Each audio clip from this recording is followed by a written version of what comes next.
৭১ সহ দুই দেশের অমীমাংসিত বিষয়গুলো এরই মধ্যে সমাধান হয়ে গেছে বলে পাকিস্তানের উপপ্রধানমন্ত্রী দাবি করলেও একমত নন বাংলাদেশের পররাষ্ট্র উপদেষ্টা।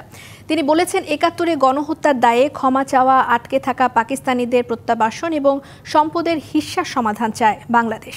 ইসাক দারের ঢাকা সফরে দুদেশের পারস্পরিক যোগাযোগ এবং সহযোগিতা বাড়াতে একটি চুক্তি এবং ৫টি MOU সই হয়েছে।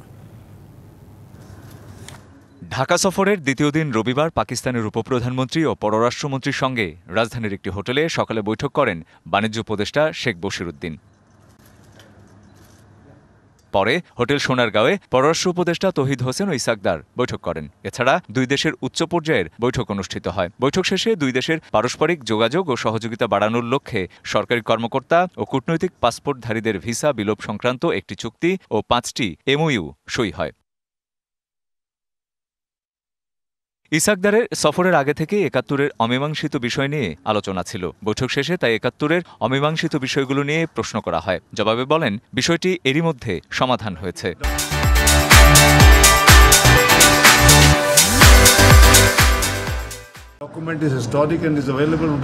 ১৯৭৪ সালে প্রথমবারের মতো ৭১ ইস্যুর নিষ্পত্তি হয়েছে। ওই সময়ের দলিলটি দুই দেশের জন্যই ঐতিহাসিক। এরপর জেনারেল পারভেজ মোশাররফ বাংলাদেশে এসে প্রকাশ্যে এবং খোলা মনে বিষয়টির সমাধান করেছেন। ফলে বিষয়টির দুইবার সমাধান হয়েছে। উভয় দেশ এখন অর্থ ও বাণিজ্যিক সম্পর্ক নতুন উচ্চতায় নিতে চায়। এখন সময় অতীত ভুলে সামনে এগিয়ে যাওয়ার।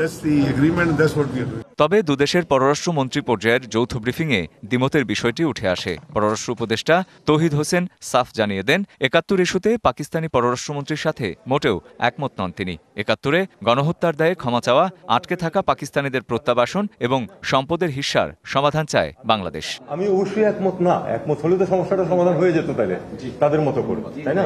বাংলাদেশের অবস্থান খুব পরিষ্কার। আমরা চাই যে হিসাবপত্র হোক এবং আমাদের এই যেটা যে টাকা পয়সার যে ব্যাপার আমরা চাই যে এই যে এখানে গণহত্যা হয়েছে সেটার ব্যাপারে তারা দুঃখ প্রকাশ করুক, মাপ চাক।